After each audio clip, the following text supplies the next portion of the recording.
अस्सलाम वालेकुम। टुडे हमने जो चैप्टर करना है, chapter number 20, interpretation of financial statements. ठीक है। इंटरप्रिटेशन क्या मतलब है? यानी इंटरप्रिटेशन यानी फाइनेंशियल स्टेटमेंट्स को मीनिंगफुल वे में अंडरस्टैंड करना। ठीक है, कि हमें फाइनेंशियल स्टेटमेंट्स की क्लियरली समझ आए कि वहाँ पे क्या चल रहा है। ठीक है। Evaluation of figures of the financial statements to make an informed decision.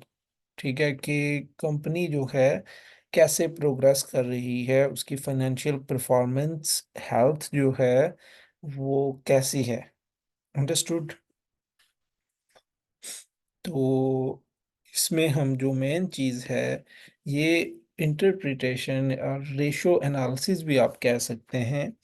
तो ये जो है आपको पूरी नेक्स्ट होल ACCA में आपको रिक्वायर होगा, एक्सेप्ट टैक्सेशन के पेपर के अलावा जो है आपको पूरे ACCA में ये रिक्वायर्ड होगा। नेक्स्ट हर जगह आपने रेशो एनालिसिस, हर पेपर में रेशो एनालिसिस मस्ट करना होगी। ठीक है। तो अच्छे से आपने करना है, और ये रेशो एनालिसिस सिर्फ इसी चैप्टर पे डिपेंड नहीं करती है, आपके प्रीवियस नॉलेज, होल नॉलेज पे डिपेंड करती है। ठीक है। और सबसे इम्पोर्टेंट फाइनेंशियल स्टेटमेंट्स पे डिपेंड करती है। सबसे ज़्यादा आपको फाइनेंशियल स्टेटमेंट्स की अंडरस्टैंडिंग होनी चाहिए। ठीक है। फाइनेंशियल स्टेटमेंट्स के फॉर्मेट की अंडरस्टैंडिंग होनी चाहिए, वो कैसे जो है एग्जिस्ट करती हैं फाइनेंशियल स्टेटमेंट्स। ठीक है। तो वो तो उससे पीछे base base step by step आपने सब पढ़ा है। डबल एंट्री के से स्टार्ट होना, ठीक है, एलिमेंट्स की आइडेंटिफिकेशन होना, और फाइनेंशियल स्टेटमेंट्स तक नो फाइनेंशियल स्टेटमेंट्स प्रिपेयर हो गई हैं। अब उनका फॉर्मेट जो है आपको अच्छे से पता होना चाहिए, कौन सी जगह कौन सी चीज़ किस जगह है। फिर आप रेशो एनालिसिस अच्छे तरीके से कर सकते हैं। और फाइनेंशियल स्टेटमेंट्स के आइटम्स का आपको डीपली नॉलेज है तो फिर उस पर आप कमेंट भी कर सकते हैं। ठीक है। F7 पे तो ये लॉन्ग क्वेश्चन आता है, यहाँ भी ये लॉन्ग क्वेश्चन में भी इन्वॉल्व होता है। ठीक है। तो ये है इंटरप्रिटेशन ऑफ फाइनेंशियल स्टेटमेंट्स। हम कैसे करते हैं? Reviewing the raw data. ठीक है। Statement of financial position, profit और लॉस इन कैश फ्लो में जो होता है डेटा, उसको देख के, और फिर जो है मजीद जो सबसे बेस्ट वे है रेशो एनालिसिस के जरिए। ठीक है। रेशो एनालिसिस हम बिजनेस की फाइनेंशियल परफॉर्मेंस को के बारे में जानते हैं बाय एनालाइजिंग द वेरियस जो फाइनेंशियल वेरिएबल्स होते हैं उनकी मदद से। जो फाइनेंशियल स्टेटमेंट्स के फिगर्स होते हैं उनको आपस में हम कंपेयर करके, उनको आपस में हम उनकी रेशो निकाल के डिफरेंट फार्मूलाज से हम ये एनालिसिस करते हैं, बिजनेस की फाइनेंशियल परफॉर्मेंस को जज करते हैं, इवेल्युएट करते हैं। ठीक है। तो ये हम कहते हैं प्रॉफिटेबिलिटी रेशोज होती हैं, liquidity ratios, efficiency ratios, position ratios. ठीक है। प्रॉफिटेबिलिटी जैसे gross profit margin, return on capital employed, operating profit. Liquidity and efficiency ratios में, ठीक है, करंट एसेट रेशोज। ठीक हो गया। तो एसिड टेस्ट रेशो। ठीक है। फिर जो है इन्वेंट्री डेज आ गए, वर्किंग कैपिटल रेशोज, वो इस कैटेगरी में आ जाते हैं।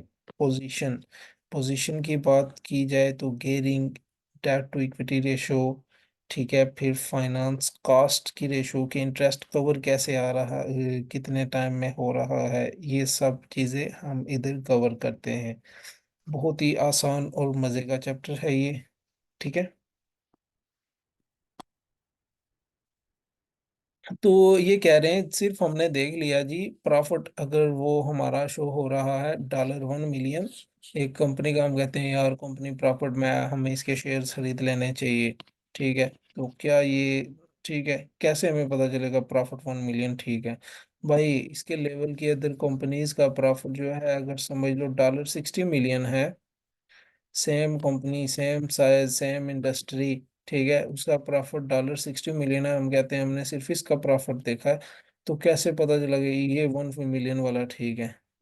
या फिर हमें इसी कंपनी का प्रीवियस ईयर का प्रॉफिट जो है $50 मिलियन है, तो इस साल का 1 मिलियन शो हो रहा है, तो हम कैसे भाई कंपेयर करना है यहाँ पे। रेशियो एनालिसिस में सबसे इम्पोर्टेंट थिंग, जब मीनिंगफुल डिसीजन आप कैसे बना सकते हो, कंपेयर करके। आप इंडस्ट्री लेवल में सेम इंडस्ट्री की अदर कंपनी की आप प्रॉफिट देखो, फिर अपनी कंपनी का लास्ट ईयर का प्रॉफिट देखो, उससे लास्ट ईयर का प्रॉफिट देखो, कंसिस्टेंसी है कि नहीं है, इसमें इन्वेस्ट करना चाहिए या नहीं है। मार्केट की उस इंडस्ट्री में जो है, उस मार्केट में जो सबसे ज्यादा प्रॉफिटेबल कंपनी है, या उस मार्केट सेक्टर में जो प्रॉफिट बेंचमार्क है, उसको देखो कि कितना प्रॉफिट जो है इस इंडस्ट्री में नॉर्मल होना चाहिए। ठीक है। तो फिर उस बेस पे तो ये कैसे अचीव होगा, कंपेयर करने से। ठीक हो गया। तो users of the financial statements किन किन को चाहिए होता है? ठीक है, शेयर होल्डर्स को, सप्लायर्स एंड लेंडर्स को, यानी रेशियो एनालिसिस। मैनेजमेंट को प्रॉफिट से कंसर्न है, इनको डेब्ट से यानी लिक्विडिटी रेशियोज वगैरह से। शेयर होल्डर्स को भी mainly concerned with adequate return on their investment, return on capital employed, and their stability and liquidity of the business, यानी बिजनेस जो है foreseeable फ्यूचर के लिए चल सकेगा। ठीक है।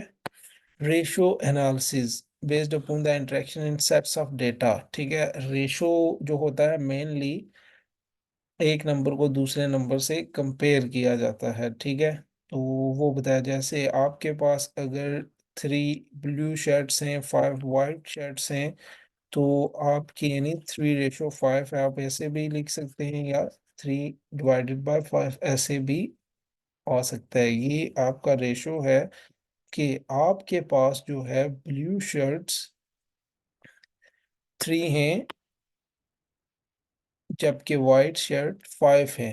ठीक है। तो यू कैन से दैट कि आपके पास जो है ना 5 जो शर्ट्स हैं वो एट हाई रेट पे हैं as compare to blue shirt. ठीक है। अगर इसी को हम ऐसे कर लें 3 to 6, तो आप कह सकते हैं कि वाइट शर्ट्स आपके पास 2 times हायर हैं देन ब्लू शर्ट से 1 time। ठीक है। समझ आई? तो ये तो रेशोज में क्या क्या चीज आपने देखनी है जब रेशो निकालनी है। What does the ratio literally mean? Profitability ratio, gross profit margin, यानी इसका मतलब क्या है? What does change in the ratio mean? अगर ग्रॉस प्रॉफिट मार्जिन पहले 30% था, अभी 25% है, तो ये चेंज कैसे हुई? What is the norm? Average industry का नॉर्म क्या है? ठीक है, कितने परसेंट होना चाहिए? What are the limitations of the ratio? आपको लिमिटेशंस उसकी पता होनी चाहिए। ठीक है। क्या हमें सिर्फ इस पे डिपेंड करना चाहिए, या फर्दर कुछ और भी देखना चाहिए? अंडरस्टूड। प्रॉफिटेबिलिटी रेशियोज में ग्रॉस प्रॉफिट मार्जिन आपने फार्मूला पढ़ा हुआ है। ग्रॉस प्रॉफिट मार्जिन आप कैसे निकालते हो? Gross profit divided by sales multiply by 100। ठीक है। तो ये अब जो है ना, जो मैंने कहा कि आपके पिछले नॉलेज पे ये क्यों डिपेंड करता है। ठीक है। अब ये ग्रॉस प्रॉफिट मार्जिन है जो आपने पहले भी पढ़ा हुआ है।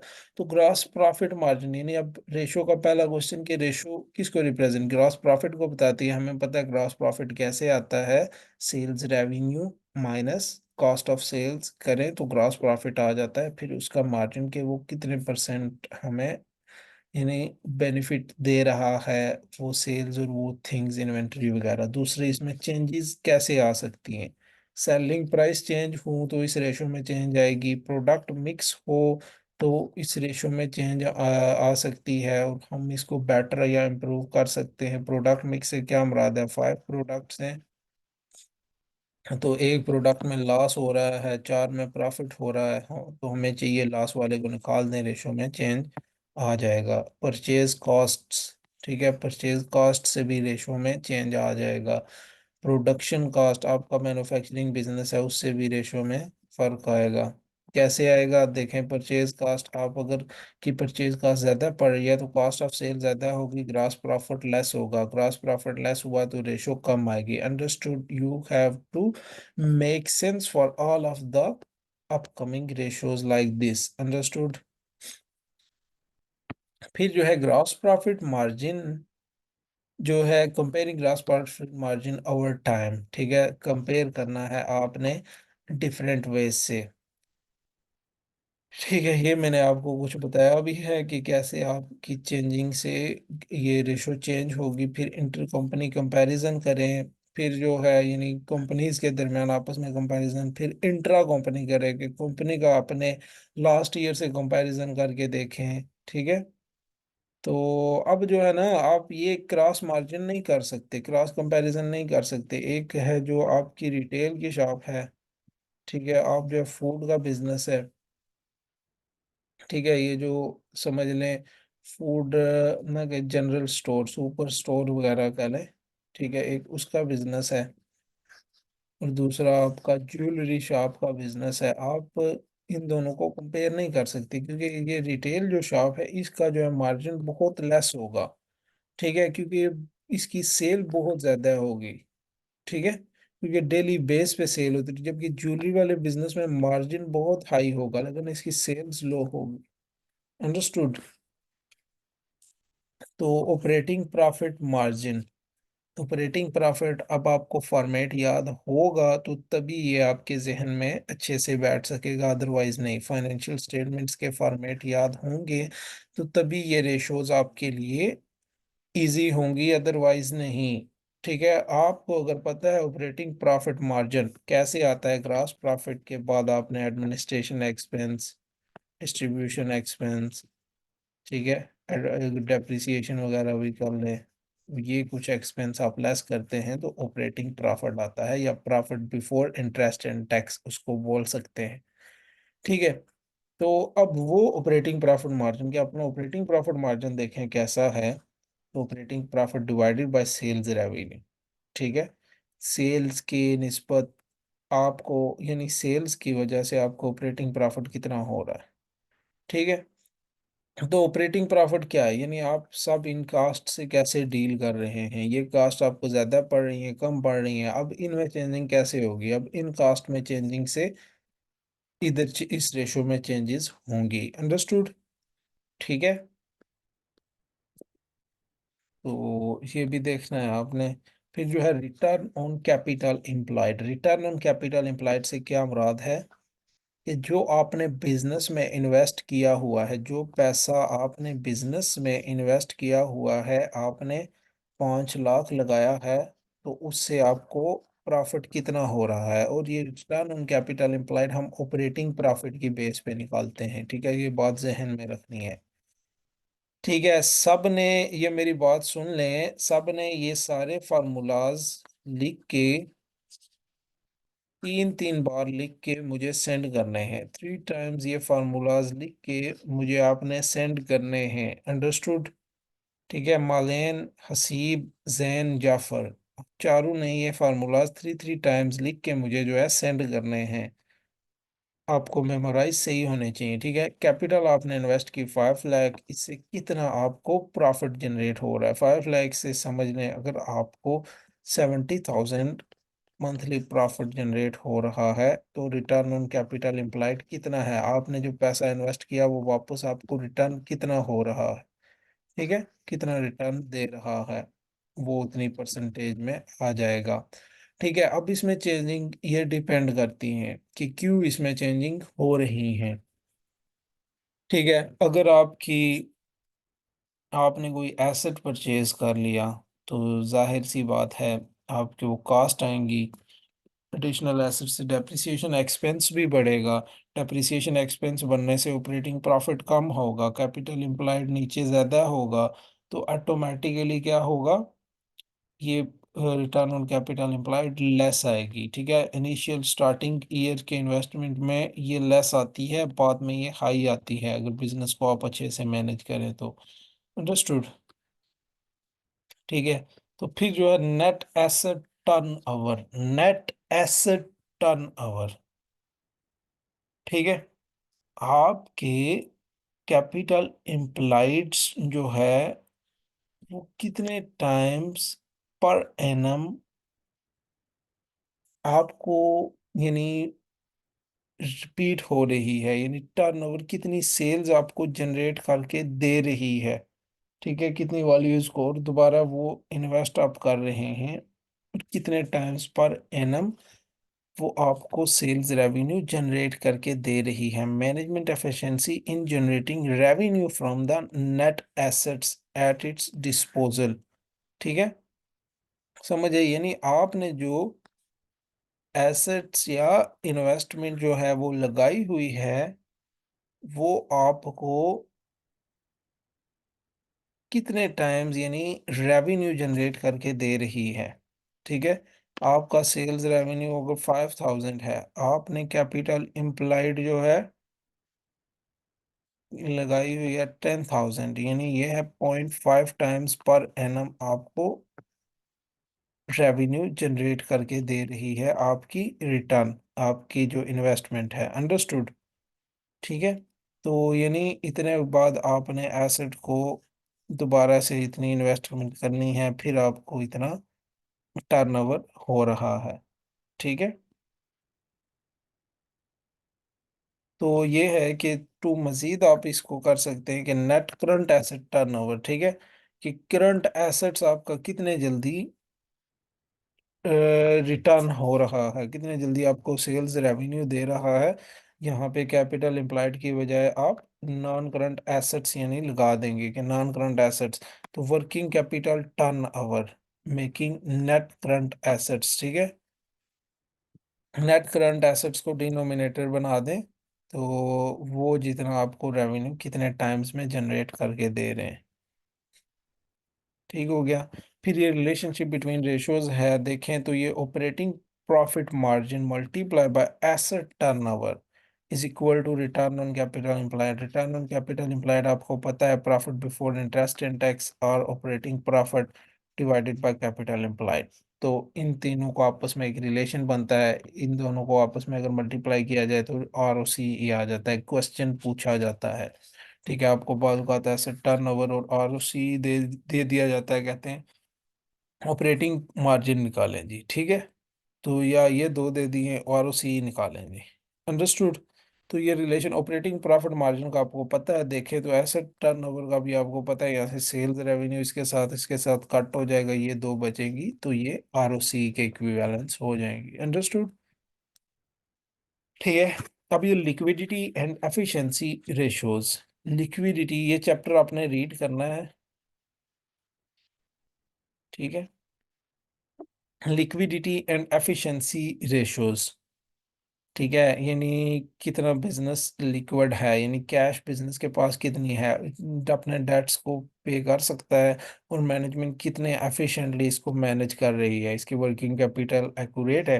ठीक है, करंट रेशो जो होती है current assets bye current liabilities ratio 1, कि कितने आपके पास करंट एसेट्स हैं जो लायबिलिटीज को कवर कर सकते हैं। ठीक है, अगर आपके पास करंट एसेट 2000 हैं, करंट लायबिलिटीज 1000 हैं, तो 2:1 है, यानी आपके एसेट्स इतने हैं कि 2 टाइम्स ये लायबिलिटी को कवर कर सकते हैं। ठीक है, अंडरस्टूड। तो कहते हैं, लेकिन ये बाज औकात high levels of inventory and receivables, this could mean that unsaleable or credit control is weak। ठीक है, बाज़ औक़ात कैश का होना इम्पोर्टेंट है, ये है कि करंट एसेट्स में आपको पता है कैश भी आती है, रिसीवेबल्स भी आते हैं, और इन्वेंटरी भी आती है। अब आपके बिजनेस में इन्वेंटरी भी बहुत ज़्यादा है, रिसीवेबल भी बहुत ज़्यादा है, कैश भी बहुत ज़्यादा है। तो कैश समझ लें ठीक है, मॉडरेट लेवल की है, लेकिन इन्वेंटरी और रिसीवेबल ज़्यादा है, तो ये भी करंट एसेट में आती है ना। अब आप ये नहीं कह सकते कि 2:1 ग्रेट है। ठीक है, क्या पता रिसीवेबल आपको से कलेक्ट ही नहीं हो रहे हो, दूसरे नंबर पे इन्वेंटरी आपकी सेल ही नहीं हो रही हो, तो वो वैसे ही एसेट में पड़ी हुई है। अंडरस्टूड। तो इनका भी एक मॉडरेट लेवल होना चाहिए। High cash levels which could be better put to better use by investing. तो हाई कैश लेवल भी अगर आपके पास है, बहुत ज़्यादा है कैश, तो ये भी अच्छी नहीं है। क्यों अच्छी नहीं है भाई, आप उस कैश को वेस्ट कर रहे हो, किसी जगह उसको इन्वेस्ट करो जहाँ से रिटर्न आए। ठीक है, समझ आया। तो ये आपके अब लॉजिक पे बेस करता है कि क्यों ये चीज़ ज़्यादा है, क्यों कम है, इससे क्या होता है। ये आपके प्रीवियस आपने बहुत पढ़ चुके हैं, ठीक है? उसको अब आपने अप्लाई करना है कि रिसीवेबल्स अगर बिज़नेस में ज़्यादा हों तो क्या ये अच्छा है बिज़नेस के लिए या नहीं? ठीक है? इन्वेंटरी अगर ज़्यादा पड़ी हुई है, ये अच्छा है कि नहीं? हर एस्पेक्ट से सोचना है, ठीक है? इन्वेंटरी पे आपको अगर ज़्यादा ली बल्क डिस्काउंट मिल गया, ठीक है? अब लास्ट दूसरी तरफ से क्या है? होल्डिंग कॉस्ट पड़ रही है। जहाँ पे आप वेयर हाउस में रखोगे उसका रेंट देना पड़ेगा, एक्स्ट्रा इन्वेंट्री, ठीक है? खराब हो सकती है, ओल्ड फैशन्ड हो सकती है। क्विक रेशो, इसमें से आपने क्या करते हैं, इन्वेंट्री को रिमूव करके आप जो है ये रेशो निकालते हो कि इन्वेंट्री को रिमूव करके आप रेशो पे, इसको known as liquidity and acid test ratio भी बोलते हैं, जबकि ऊपर जो है इसको वर्किंग कैपिटल रेशो बोलते हैं। करंट रेशो और वर्किंग कैपिटल रेशो, इसको क्विक रेशो और acid test ratio. Understood? Current assets minus less inventory divided by current liabilities. यानी करंट एसेट्स आपके ऊपर पड़ा था 2000 है, इसमें मैंने कहा जी समझ ले 700 हमारी इन्वेंट्री थी, इसको लेस किया तो अब करंट एसेट्स कितने, 1400 डिवाइडेड बाय 1000, ये करंट लायबिलिटीज थी।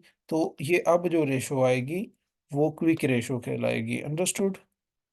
हम ये इन्वेंट्री को इसलिए निकालते हैं ना कि ज़्यादा है, यानी हम अपनी लिक्विडिटी को जान सकें कि जो सिर्फ हमारे पास डायरेक्ट कैश रिसीव करने वाली हों उसको आइडेंटिफाई, यानी रिसीवेबल ये भी हमें डायरेक्ट ही कैश मिलेगी, तो ये भी हमें हमारे पास कैश पहले से ही होगी, ठीक है?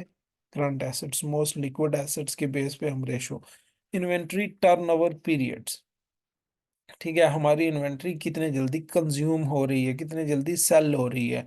Inventory divided by cost of sale multiply by 365, तो ये जो भी डेज आए। अब ये जो डेज आएंगे ना, ये भी डिपेंड करता है आपका बिजनेस कौन सा है। जैसा कि मैंने ज्वेलरी और ऊपर रिटेल बिजनेस की यानी सुपर मार्केट की एग्जांपल दी।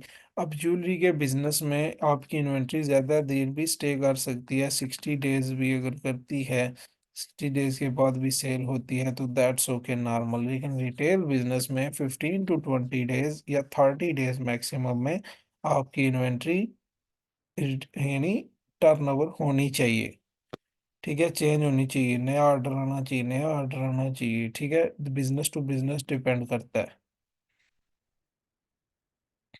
तो टाइम्स पर एनम में निकालना हो, डेज में ऊपर वाला formula inventory divided by cost of sales, तो यहाँ पे cost of sales divided by inventory is equal to times per annum. और कास्ट ऑफ सेल्स को आप अगर नहीं है फिगर तो परचेजेस से भी आप निकाल सकते हैं ये इन्वेंट्री डेज, ठीक है? ये रीड करना है रिसीवेबल्स कलेक्शन पीरियड कि आपके रिसीवेबल्स कितने अरसे में रिकवर हो रहे हैं, ठीक है? कितने डेज में रिकवर हो रहे हैं।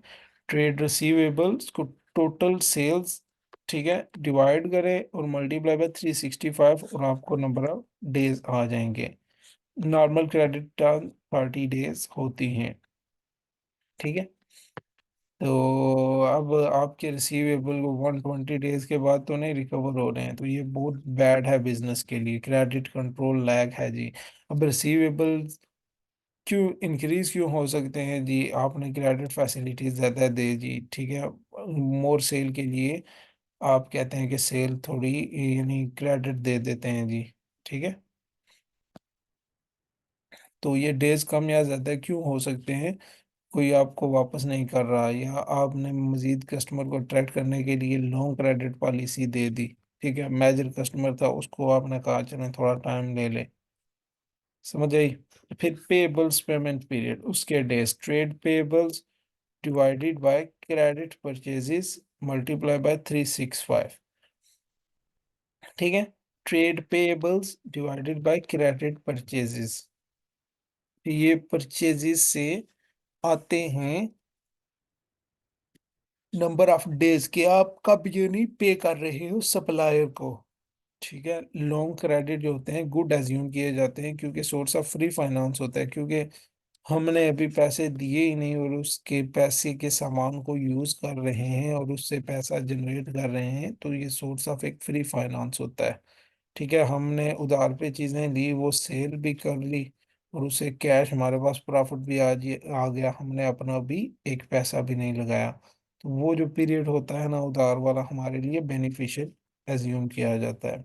लेकिन लॉन्ग क्रेडिट पीरियड से तो हमें जो है लिक्विडिटी प्रॉब्लम्स भी आ सकती हैं कि हम कैश जनरेट ही नहीं कर पा रहे कि सप्लायर को पे कर सके, और फर्दर ये कि हम जो है हमारी रेप्यूटेशन लॉस हो जाएगी, सप्लायर लॉस हो सकता है, हम उसको टाइम पे ना करें, तो ये भी नुकसान है long credit period. Cash cycle, ठीक है, कैश कन्वर्जन साइकिल भी इसको बोलते हैं कि हमारी जो है कितने अरसे में कैश कन्वर्जन साइकिल जो है कंप्लीट हो रहा है। ठीक है, तो ये कैसे, inventory holding period plus receivable collection period minus creditors payment period. ठीक है, क्रेडिटर्स पेमेंट यही ट्रेड पेएबल के डेज जो है, ठीक है, हम कितने अरसे में सप्लायर को पे करते हैं, तो इन सबको प्लस लेस करके आपका कैश कन्वर्जन साइकिल आ जाता है कि आप अपनी कैश को कितना रोटेट करवा रहे हो, कितने दिनों में आपकी कैश रोटेट होती है। ठीक है, तो ये यहाँ पे निकाला भी गया है इसके जरिए से, ये आप एग्जांपल रीड कर लीजिएगा। फाइनेंशियल पोजीशन, अब बिजनेस की पोजीशन यानी फाइनेंशियली कैसी है, किस स्टेज पे खड़ा है, उसकी गेयरिंग यानी उसका फाइनेंशियल रिस्क कैसा है। ठीक है, तो this is typically assessed by considering the way business is structured and financed. ठीक है, तो गेयरिंग उसकी कैसे है, हाई है, लो है, कैसी है। In simple term, gearing measures the level of external debt an entity has in comparison to equity finance। ठीक है, गेयरिंग क्या होती है, डेट टू इक्विटी रेशो इसको बोलते हैं, या आप कहते हैं टोटल जो है आपकी फाइनेंस जो आपने इन्वेस्ट की हुई है उसको डेट से कंपेयर करो। ठीक है, तो गेयरिंग, ये long term debt, non current यानी जो लायबिलिटीज होती हैं डिवाइडेड बाय इक्विटी, और long term debt divided by दोनों। ये जो है ना क्वेश्चन में आपको बताया जाएगा, अगर नहीं बताया गया आप दोनों में से किसी भी मेथड से करते हैं तो एक्यूरेट है। ठीक है, तो हाई एंड लो गेयरिंग। ठीक है, external debt finance is considered to be risky because there are mandatory fixed repayment obligation. Failure to pay these amounts could lead to insolvency proceedings against entity। High अगर आपने external debt लिया हुआ है ना तो ये रिस्क होता है, हाई रिस्क होता है। ठीक है, अगर आप उसको पे नहीं कर सकते टाइम पे तो आप पे जो है इंसॉल्वेंसी हो जाएगी, तो फिर लिक्विडेशन ऑफ बिजनेस हो जाएगी, बिजनेस एंड हो जाएगा फिर। तो इक्विटी फाइनेंस लेस रिस्की होती है क्योंकि no mandatory payment obligations to shareholders, failure to pay dividend would not lead to insolvency, problem नहीं आएंगी किसमें, इक्विटी फाइनेंस में। ठीक है, डेट में आपने उधार लिया होता है ना, वापस करो तो इंसॉल्वेंसी हो जाती है, देन लिक्विडेशन, और इक्विटी की अमाउंट आप वापस तो नहीं ना करते किसी को भी। तो interest cover ratio, interest cover, कि आपके पास कितना प्रॉफिट जनरेट हो रहा है, कोई आपके फाइनेंस कॉस्ट को कवर कर सकता है। मिसाल के तौर पर आपके पास है 5000 profit before interest and tax, interest payable यानी फाइनेंस कॉस्ट जो आपको पे करनी है 1000 पे करनी है। ठीक है, तो आपका प्रॉफिट इतना हो रहा है, ऑपरेटिंग प्रॉफिट जो है, profit before interest and tax, ये 5:1 है। ठीक है, कि आपका प्रॉफिट 5 टाइम्स जो है ना इंटरेस्ट को कवर कर सकता है। Understood. Low interest cover indicates to shareholders that their dividends are at risk. अगर ये कम है ना, जैसे हम कहते हैं 1:1, तो अब इससे तो डिविडेंड दे ही नहीं सकते हम। ये 5:1 ये है कि चले जी, इंटरेस्ट भी हम दे के 4000 बच जाता है, अब इनकम टैक्स पे करके फिर भी कुछ अमाउंट बच जाएगी प्रॉफिट में, तो उससे क्या हो जाएगा, डिविडेंड मिल जाएंगे शेयर होल्डर्स को। लेकिन अगर ये रेशो हो ही ऐसे कि 1:1 हो, जिससे सिर्फ जो है इस 5000 से 5000 इंटरेस्ट ही पे हो, ठीक है, इंटरेस्ट इतना हाई हो, लोन इतना ज़्यादा लिया हुआ हो, तो फिर तो ये रेशो तो डिटेरियोरेट हो गई ना। डिविडेंड किधर से मिलेंगे, प्रॉफिट होगा ही जीरो नीचे। ठीक है, तो ये सब थी रेशोज। तो इसका एनालिसिस आपस में कंपेयरिंग करके, ठीक है, इस साल कंपनी का जो इंटरेस्ट कवर था 2:1। ठीक है, 2024 में हो गया ये 5:1। तो इम्प्रूव हुआ है या नहीं इम्प्रूव हुआ है? तो इम्प्रूव हुआ है। ठीक है, इम्प्रूव हुआ है, इसका मतलब कंपनी अच्छी तरफ प्रोग्रेस कर रही है। दूसरे नंबर पे एवरेज इंडस्ट्री से कंपेयर करें, एवरेज इंडस्ट्री का रेट है 4:1। ठीक है, तो हमारी कंपनी का है 5:1। बड़ी अच्छी परफॉर्मेंस आ रही है। समझ आई? तो इस तरीके से हमें कंपेयर करना पड़ता है। तो ये नेक्स्ट एक अंडरस्टैंडिंग है, ये सारी आप करेंगे और ये सारी आप करके मुझे रिपोर्ट करेंगे अच्छे से। जैसे रेवेन्यू है, मैं एक दो एग्जांपल्स आपको दे देता हूँ। यहाँ पे बता रहे हैं कि देखें, the directors concluded that revenue for the year ended 30 June fell below budget and introduced measures during the year ended 2005। कह रहे हैं 2004 में जो रेवेन्यू आया वो बजट से कम आया, यानी सोचा हुआ था 2000 आएगा, लेकिन आया कितना, 1500। तो मैनेजमेंट ने स्ट्रेटजीज लगाई, डिसीजन मेक किया कि नेक्स्ट ईयर बढ़ाना है। तो 2005 में उन्होंने कुछ स्ट्रेटजीज अप्लाई की कि सेलिंग प्राइस कम करेंगे तो सेल्स यानी ज़्यादा होंगी, तो सेल्स रेवेन्यू इंक्रीज होगा। एक्सटेंडिंग क्रेडिट फैसिलिटी के उधार देंगे तो ज़्यादा लोग आएंगे, चीज़ें खरीदेंगे, सेल ज़्यादा होगी। Additional leasing machinery in order to able to manufacture more products. तो मज़ीद मशीन जो है लीज पे लेंगे, तो मज़ीद प्रोडक्ट बनाएंगे तो वो मज़ीद भी सेल होंगे। ठीक है, तो ऐसा करने से समझ लें सेल बढ़ गई 2500 तक। ठीक है, अब सेल भी बढ़ गई, लेकिन देखा तो प्रॉफिट मार्जिन, समझ लें ग्रास प्रॉफिट मार्जिन पहले था 25%, लेकिन अभी वो 2024 में 20% हो गया। ये लेस क्यों हुआ इस ईयर में? सेल तो बढ़ी है, सेल तो बढ़ी है भाई, लेकिन हमारा ग्रास प्रॉफिट जो है ना डिक्रीज हुआ है। ग्रास प्रॉफिट क्यों डिक्रीज हुआ है? इस वजह से कि हमारा sales to gross profit ratio जो है वो भी डिक्रीज हुई है, क्योंकि यहाँ पे सेल्स की प्राइस हाइयर थी, अब हमने सेल्स की प्राइस भी डिक्रीज की है। ठीक है, जिसकी वजह से ग्रास प्रॉफिट रेशो कम आया है। अब देखें तो ये कह रहा है प्रॉफिटेबिलिटी रेशो कैलकुलेट करो, लिक्विडिटी रेशो और एफिशिएंसी, फाइनेंशियल पोजीशन रेशो। ठीक है, तो सब की सब आपने प्रॉफिटेबिलिटी से स्टार्ट करें तो ग्रास प्रॉफिट मार्जिन आता है। तो gross profit divided by sales. ठीक है, फिर ग्रास प्रॉफिट 2005 के लिए डिवाइडेड बाय सेल्स। ठीक है, कैसे करनी है आपने? Gross profit ratio is equal to for 2004 2005, ऐसे ही आपने लिखना है। तो यहाँ पे ठीक है, देखें gross profit is equal to 2004 2005। यहाँ पे आपने लिखा 406 400 ग्रास प्रॉफिट आ गया 2004 के लिए। और 1159 multiply by 100।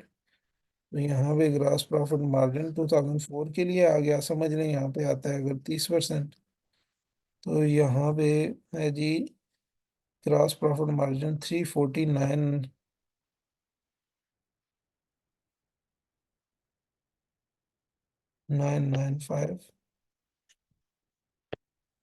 Divided by sales कितनी है जी, 1391820। देखो तो यहाँ पे सेल इंक्रीज हुई है, यहाँ पे सेल कम है यहाँ पे, लेकिन ग्रॉस प्रॉफिट मार्जिन कम हुआ है इसकी निस्बत, तो ऑटोमेटिकली यहाँ पे जो है ना ये मार्जिन कम ही आएगा, क्योंकि डिनोमिनेटर बड़ा है और ऊपर से नोमिनेटर मजीद छोटा हो गया है।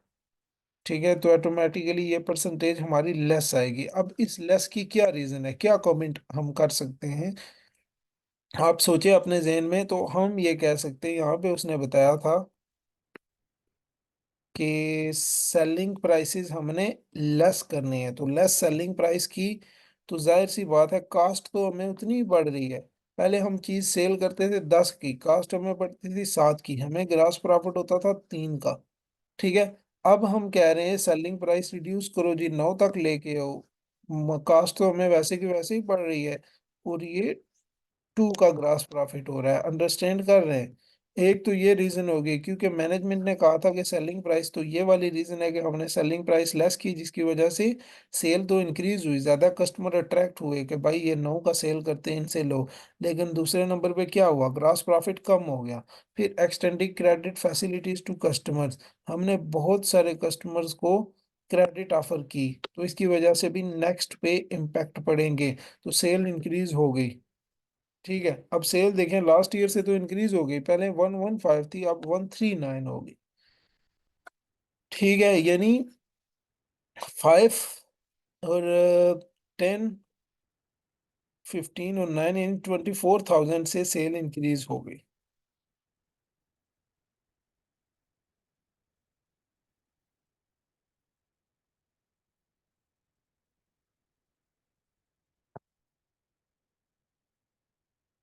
ठीक है, ये यानी मिलियन के हिसाब से इंक्रीज हो गई सेल। ठीक है, हमने मजीद क्रेडिट फैसिलिटी ऑफर की, तो यही कमेंट्स हैं। बस जनरल सा आपने इसको देखना होता है। ठीक है, समझ आई है? तो बाकी ये सब फार्मूले आपको पता है ऑपरेटिंग प्रॉफिट का, जस्ट वो लगा दें। ऑपरेटिंग प्रॉफिट अब किधर है, ये देखें, प्रॉफिट फ्रॉम ऑपरेशंस है, ये प्रॉफिट फ्रॉम ऑपरेशंस 2004 के लिए सेल्स से डिवाइड करके आपने ऑपरेटिंग प्रॉफिट आ जाएगा। फिर क्या, return on capital employed, ROCE।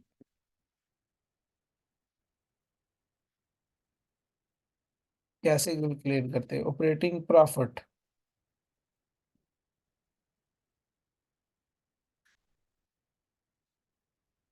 Divided by capital employed.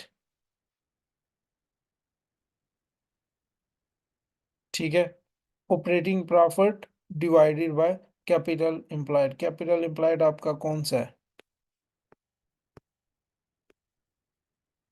ये इक्विटी जो आपने इन्वेस्ट की हुई है।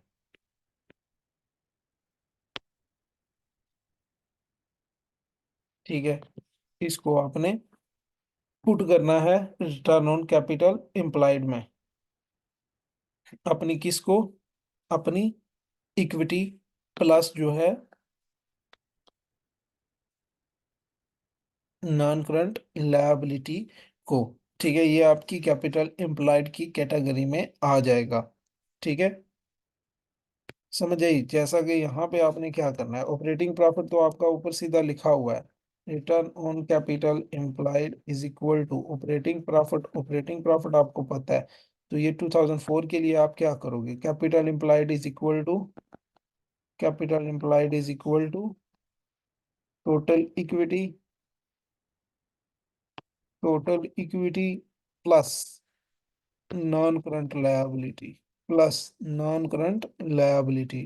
नॉन करंट लायबिलिटी में क्या आ जाता है, redeemable preference shares and loans. ठीक है, यहाँ पे सिर्फ लोन्स हैं, तो ये देखें, 025094, 490520। ठीक है,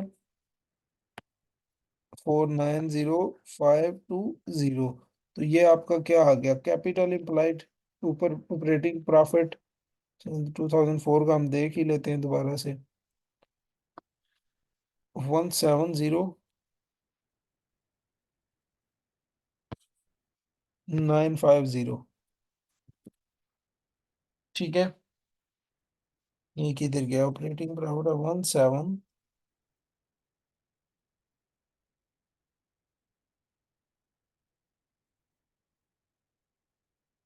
170950।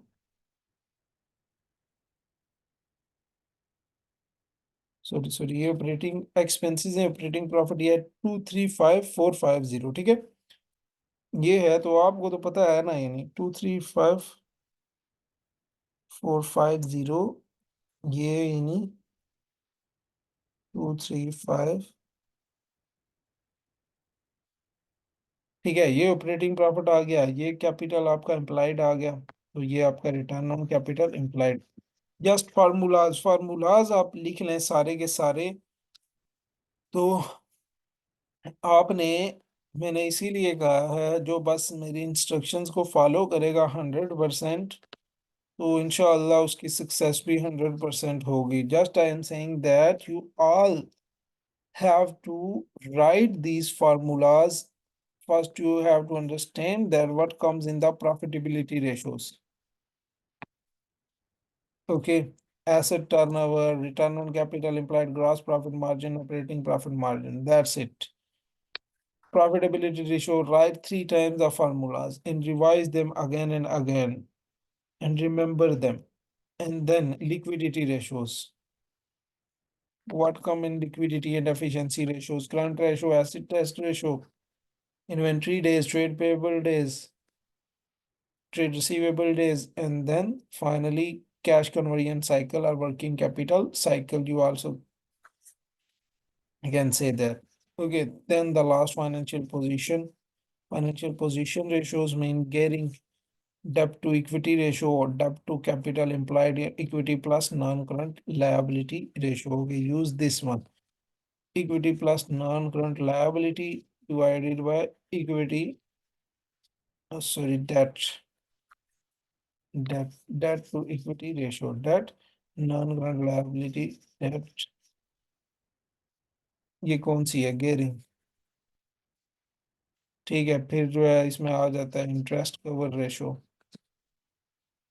Operating profit divided by finance cost, interest payable की आपको कितनी फाइनेंस पे करनी है, इंटरेस्ट पे करना है, डिवाइड करें इंटरेस्ट कवर रेशो। ओके, तो ये सारी आपने 3 3 टाइम्स लिख के मुझे सेंड करनी है एंड देन ये क्वेश्चन भी सॉल्व करके मुझे सेंड करना है। अंडरस्टूड? ओके, चलें, अल्लाह हाफिज। Thank you.